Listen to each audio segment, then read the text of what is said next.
All right. Good morning. I'm Philip Lee. I'm with the Seward County Community College PR and Information Department, and I'm here with Seward County Community College President Brad Bennett. Good morning, President Bennett. How are you today? I'm great. I hope everyone's doing well today. It's a little chilly out, but the spring is coming. We can sense it in the air, so it's nice. And as we head into spring break, we sort of thought that it would be kind of a good idea to give our community an idea of what's been going on over here for this for this spring, for this semester.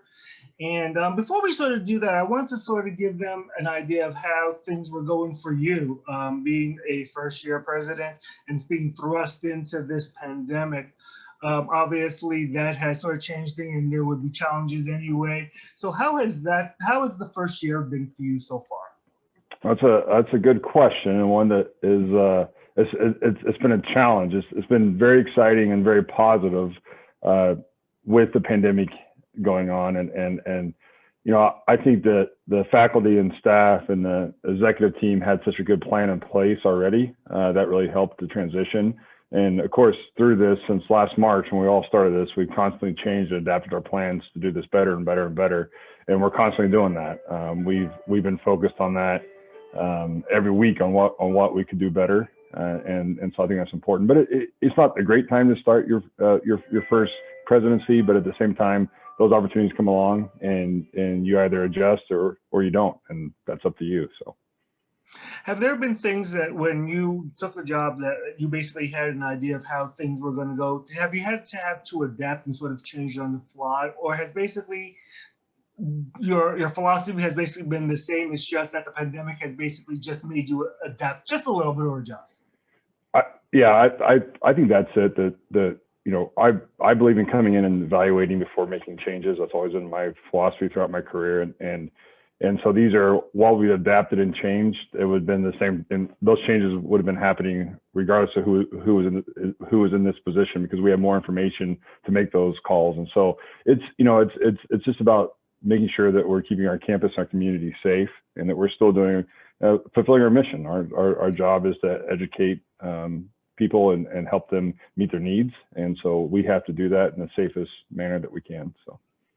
And one of the things is I've noticed is that your biggest priority has sort of been to keep the campus open, but also to keep everyone safe and healthy.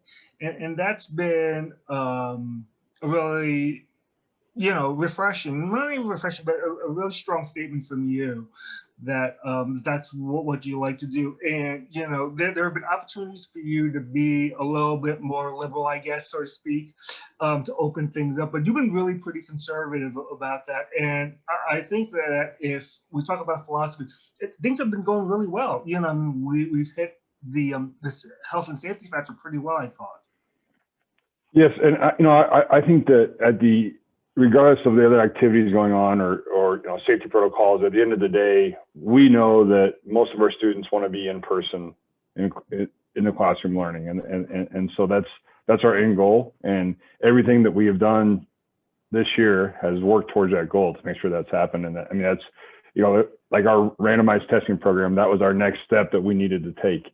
So because in the fall, I couldn't sit here and tell you, okay, we are not seeing a ton of asymptomatic people on our campus. We didn't know, we weren't testing.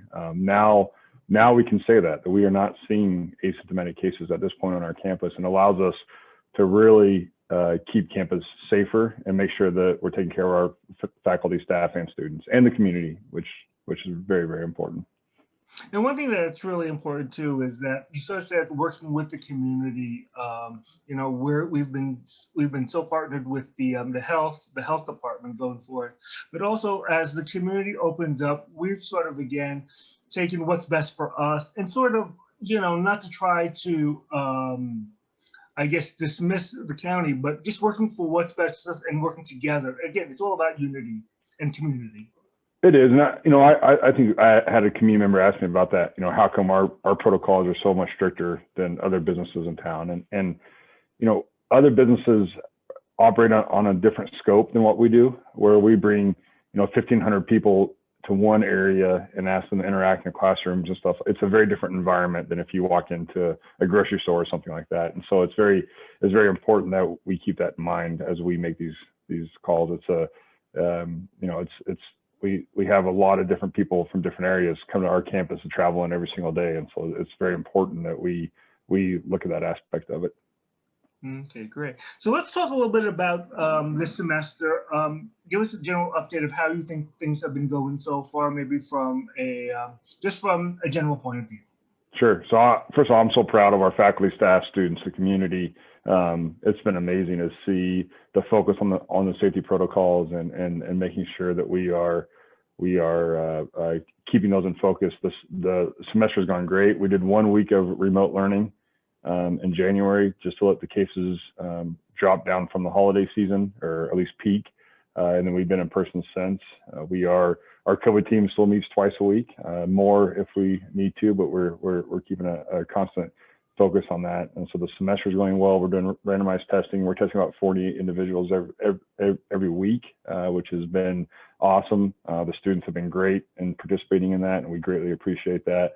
And the county health has been a huge partner for us, administering those tests and communicating with us. And so, I as much as I'm ready to be done with the pandemic, and I'm ready to socialize, and I'm ready to be done with the mask and all those aspects, I am so proud of where we are, that we're here at, the middle of March, a few days before spring break. And, I'm excited to finish up the semester and hopefully just continues on the path that it's currently on. Yeah, I think in terms of COVID, the numbers have been pretty well. I think everyone's been following protocols. We've been getting vaccines, the faculty, administration, and staff. I think that's been a really big plus too. I think that alleviates a lot of anxiety from a lot of people, I think. And everyone should be, who wants one can finish up with their double doses, I guess, by the end of the month, right? That's correct. And we do have a handful of employees that were either hesitant at first, or for different reasons didn't get their first round. So I'm working with the county on those additional employees. It's about an additional 25 or 30 employees that we're working on getting vaccinated. And so it's very, very positive when we think about where we were a few months ago. So. Right. And I think that when we talk about protocols and masks, it sort of seems that there's such a big fuss about that. I mean, it's still, like you sort of said, people are kind of inconvenienced by it, but at the same time too, almost you can see the students, they're just wearing them as if it's like part of their as part of their daily routine now. And a lot of them, yeah, I'm sure if they still sort of do masks, but if you do it enough and you believe in it enough, it's not a big deal anymore. Yeah, and I think people realize that, regardless of their different views, that's what the health experts have told us to do. And that's who we're going to trust. I mean, that's how I made a joke earlier on when I got here that I eat turkey bacon, not because I like it, because my doctor told me I should. And so that's how I feel about masks. I don't like wearing them, but they tell me I should wear it, I'm gonna wear it. And so it's the same. So. Okay. And also what it's also finding too is that in terms of talking about actual COVID testing and actual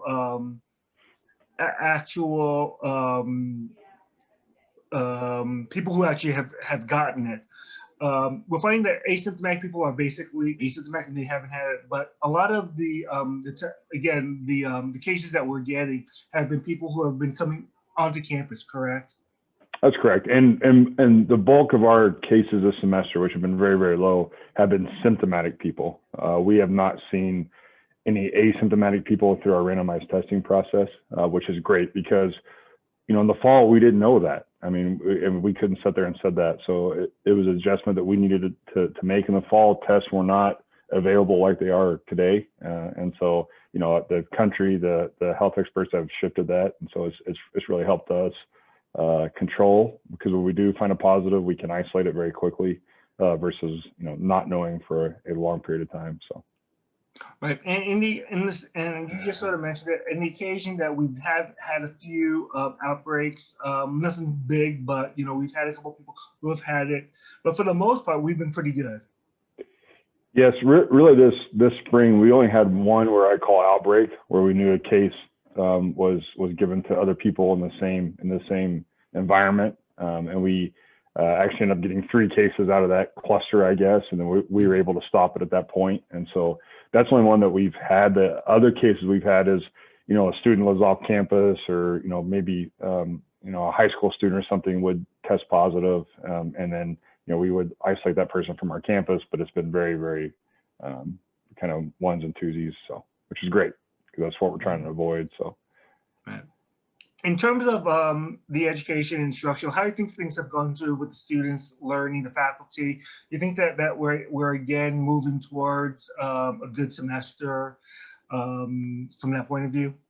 Absolutely. I think our faculty do an excellent job with their students, and they've been faced with, I mean, we all have, but I mean, especially people in the classroom have been faced with crazy challenges on trying to make sure, you know, they have part of their class in person, part of their class on Zoom, and they have all these things going on. And so they've done a tremendous job. And really, that's one of the reasons why, you know, before I started here, we were meeting as an executive team to talk about spring break. You know, do we have spring break? Do we not have spring break? And I think it's such an important mental break for our faculty, students, actually our staff too, even though that we'll be on campus. It still gives us a chance to pause and catch our breath a little bit. And you know, our student athletes, they have events all next week, and so it gives them a chance to kind of take a break from their studies a little bit and just refocus. So I think it's coming at a great time. You know, when you make those decisions, we made that call in August, I guess, end of August, and you don't know if that's the right decision when you're making a decision in August and for March. And some of our colleagues made the decision to cancel spring break, and I understand where that decision came from. But right now, looking back, I am thankful that we have it in place. So. Right. I just think that's really important.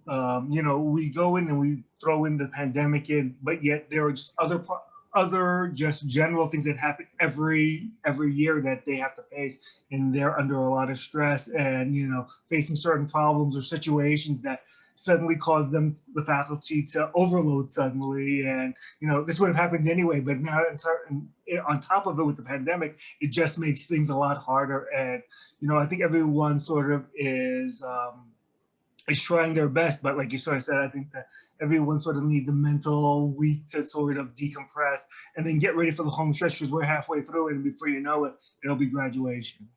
Yes, and that's kind of where we're at. You know, we were looking at the basketball and volleyball schedules, and, you know, we're kind of nearing towards the end of those seasons, and it's pretty amazing that we're at this point. So.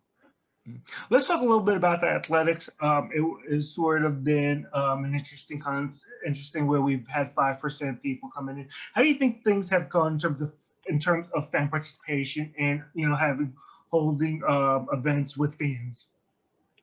They've gone well. There's been times where we've had compliance issues and we've had to have conversations with people, but we are enforcing those rules, which I think helps. And we have increased that 5% now. I mean, we have, I guess I don't know, I mean, our exact capacity, so I'm not going to put an exact percentage on it. We're under the 25% that we're allowed to go up with the conference, but everyone that wants a ticket has a ticket. And so I think that's important. There's not anyone in our community that's not getting a ticket that wants to come to the game.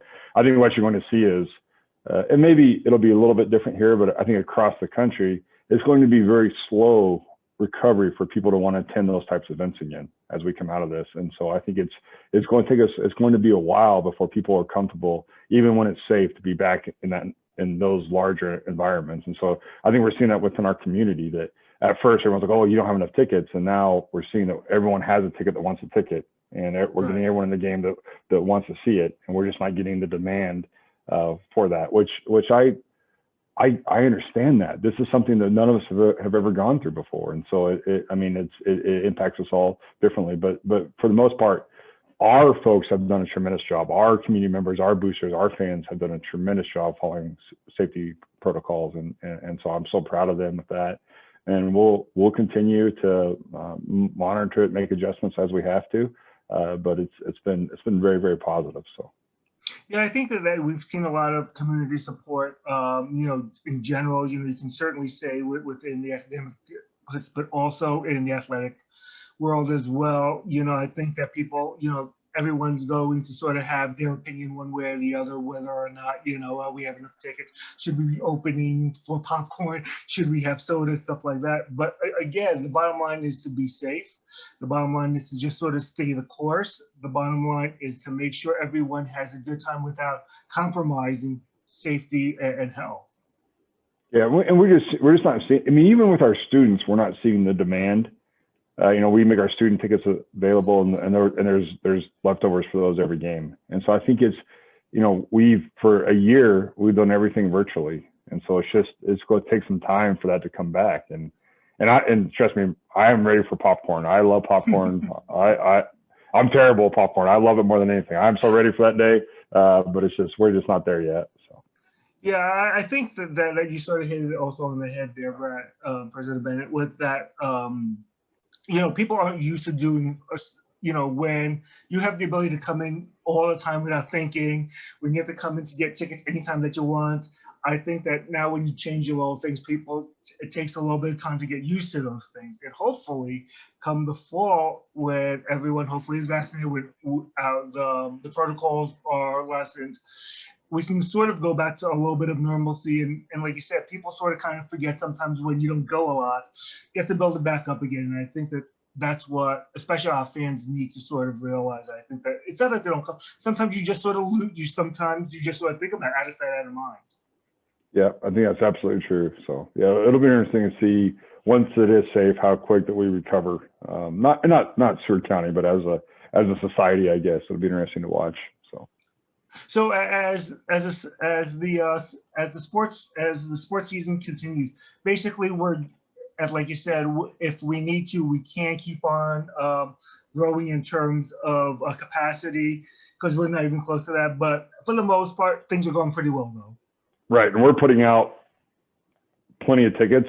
We just don't have that many people wanting to come right now, and so. Okay. I think that's kind of, because we're doing 100 abilities, 100 of the. I mean, we have a lot of tickets out there. I mean, we're not ever going to be at 25%, and we understand that, which that's kind of how we prefer it right now, just to make sure that we're being ultra safe. But if there's anyone that wants a ticket, we will get them a ticket for the most part. So. All right. So let's go ahead and talk about some events going on out over there. I know that, again, we're moving on, trying to get over one of the things is graduations, but at the same time, too, the college has participated in quite a few events, actually. The food drive, the Saints Care. It's all part of trying to get involved in the community. And it's kind of nice to sort of see, whereas the pandemic has basically curbed us in doing those things, we've sort of begun to sort of come back to doing that. And then coming back into the end of the semester, we're having plans for graduation. So talk about those things a little bit. Sure. So first, the community part. I mean, I think we were already doing a great job with that before I got here, but that's something we can always improve on. We can't ever do enough community things, and so we have to constantly challenge ourselves, our students, our employees to volunteer more and more and more, because there's so many people that need our help. And a lot of times we have the resources or the manpower to do that. And so it's so important. We've enjoyed the food drives. We've enjoyed helping at the vaccine clinics, and just whatever we can to help our folks out. And then with graduation, we are, again, all this is dependent upon the state of the community and our campus. We are planning in-person graduations. I think that's important that we take a moment to celebrate these students' lives and the accomplishments that they made. I know, we did a virtual graduation last year, which was better than nothing, but I think it's important that we have that chance. So we have broken it down into essentially by area. So we're having a large number of smaller graduations to keep us safe and spread out. So I think our plan is solid. It's still developing, but I feel very comfortable about where we are and the ability to pull that off. So. Yeah, I think that's absolutely essential. While it was great to have, like you sort of said, the virtual graduations that better than having nothing, I think that there's nothing like parents coming in and seeing your son or daughter go up on past the dais and get their diploma, and it's something that you really can't replace. So I think that's really important. And again, it's all about safety and health. And I know that we are definitely going to look at all the precautions of what it is and do the best of our ability. I think that everyone's always complaining that, oh, you didn't do this or you didn't do that, or why didn't we do this? But the fact is that you do the best that you can with what you have. Yeah, absolutely. And, in the greenhouse, we do have a gigantic air purifier that we bought. And so the science of the virus has improved it's amazing what we know now that we didn't know in March. Right. In March, if we had a positive case, we were shutting down entire buildings because we didn't know how, and so we know so much more. And so we're able to make better decisions now than we could in March. And so it's important. And, those things like those air purifiers and where we'll host graduation are very important in it. And I feel like they make a big difference in keeping those people safe. So. Yeah, so I think with those kind of things, and also going back to the community. Yesterday, you were with me yesterday, handing out food over there, and when you see those people saying thank you and God bless you, and all, it just sort of makes make everything worthwhile to what it is, and you know that you're helping these people who need who need a little extra support, and that gave them that, and they're so happy for that. And it's not just because we give them food, but a lot of times too, from an educational or academic point of view, the fact is that we can get them their degree or get them their GED to move forward, and knowing that they can be really helpful. It just makes it all worthwhile. It does. And that's what we're here for. And, the community supports us in so many different ways that we have a duty of care to support our community and help them in any way that we can. And, it's also an opportunity for us to teach our student athletes the importance, how important it is to give back. And I think that's a skill and trade that not everyone comes with, or not everyone has been given those opportunities. And so I think it's a great learning experience for them. So. Yeah. Okay, so as we head into spring break and everyone gets first, so as we go into the second half of this semester, the stretch we're on, what do you expect for in April and May? Well, I'm just hopeful that we're able to continue on the path we are and finish out the semester strong. And, we continue to get more and more people vaccinated in our communities that we serve and our surrounding areas. So I'm hopeful that continues. And we look for those opportunities to finish this year strong and make sure that, we are meeting the needs of our students, and those ones that are graduating or leaving us, that we have them ready to go either to a four-year school or to the workforce, and that we're excited to continue on with the next year's sophomores and bring in a new class of freshmen. So. Okay, let me end then on this question. It's sort of a two-pronged question. What have you basically learned from this experience so far? And is there anything that surprised you that you haven't, that you were surprised to learn in this situation so far? I guess going back all the way to March, I think being in a leadership position for a different school then and now here at Seward County, I think it's challenged us as decision makers, and I think we would make a decision, and then in a matter of hours that decision was dated, and we had to go back and look at what we were doing. I think it's made us become more efficient in a lot of different ways, which I think is really, really important. And I'll be honest with you, I'm surprised at how well, not just us, but a lot of colleges handled the pandemic this fall. Because I didn't know, when I was sitting there in June and July, I did not know, in August, I did not know what the semester of the school year would look like. No one did. And I wasn't sure that we were able to keep the students in protocols and keep them safe. And so I am surprised with that a little bit. I'm pleasantly surprised, and it's exciting, but I was shocked a little bit. So. Okay, great. President Bennett, anything else that you'd like to add before we? No, I want everyone to have a safe and happy spring break. Enjoy the time off. Get some rest. Students, keep working on your studies some. That's important. We can't take a break completely. And if there's anything in the community that we can do, I've said this over and over, please contact us. We are happy to help and volunteer with any of your events in any way that we can. Okay, President Bennett, thank you again for your time. Thank you. Have a nice day. You too.